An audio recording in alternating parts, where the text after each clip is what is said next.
I used to believe that every mother eventually receives the love she gave. I used to believe that sacrifice returns like a tide, slow but certain. I don't believe that anymore. My mother spent her entire life raising 3 children completely on her own. My father passed away when I was 9, and from that moment on, she just worked endlessly. She had 2 jobs, sometimes even 3, just to keep food on our table and the heat running through the winter. I remember watching her fall asleep right there at the kitchen table. Still wearing her apron with flour on her hands, her head just resting on a stack of unpaid bills.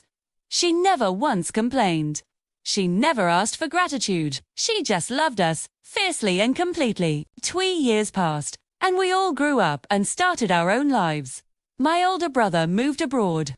My sister married a wealthy businessman and moved to the other side of the country. And I stayed close, but looking back, it wasn't close enough. Then, the diagnosis came. Early stage Alzheimer's. It started with small things, misplaced keys, forgotten appointments, but slowly, and so painfully, she began to forget names, faces, and even the memories that were carved the deepest into her heart. We all promised to help her together. We promised we would share the responsibilities. We promised we would never leave her alone. But promises are cheap when inconvenience arrives. My sister was always too busy with her social events. Brother said the flights were just too expensive and his job really needed him. Both of them insisted that a nursing home was the best solution. It'll be better for her, they said. Professionals can care for her. That's what they said. But better was just another word for easier. For them. And so, one cold afternoon in November, we drove her to a care facility. She held my arm so tightly, like a little child crossing a busy road. I could feel her trembling right through her coat. I thought we were going to lunch. She whispered to me. I couldn't tell her the truth. Not then. Not while her eyes were still sparkling with trust. After we signed all the papers and walked her to her room, she looked so confused. "This doesn't look like a restaurant," she said softly. My throat just closed up. My sister rushed forward, forcing this cheerful smile. "It's just for a little while. Mom, okay. We'll come visit all the time," but she never did. Weeks turned into months. I visited every single Sunday, even when she started forgetting who I was.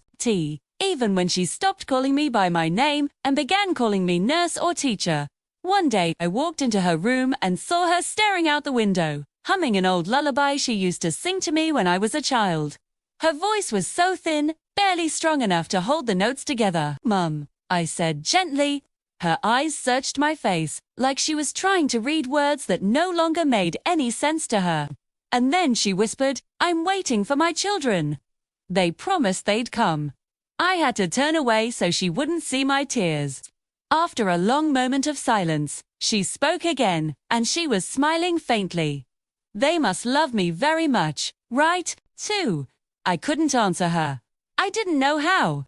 A few months later, she forgot how to walk, and her hands curled up tightly, like she was holding on to something that only she could see. One night, the care home called. They said she was fading.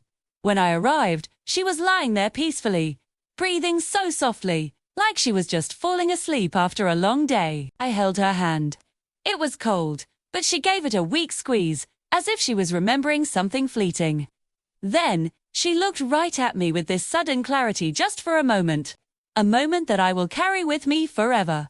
"Don't be angry with them," she whispered. "People forget.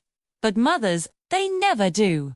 Her breathing slowed, and with one soft exhale, she was gone. I sat there beside her bed long after she passed, just listening to the silence swallow the room.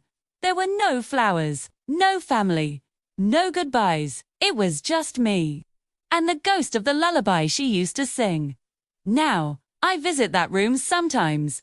Not because I expect to see her again, but because it just feels wrong for anyone to leave this world without someone remembering them. And if anyone asks me what I learned from losing her, I say this: love should not be returned someday. It should be returned now, while the person you love can still feel it. So please, call your mother. Visit your father. Forgive while you still can. Because one day, You will walk into an empty room and wish you had just one more chance. Thank you for listening.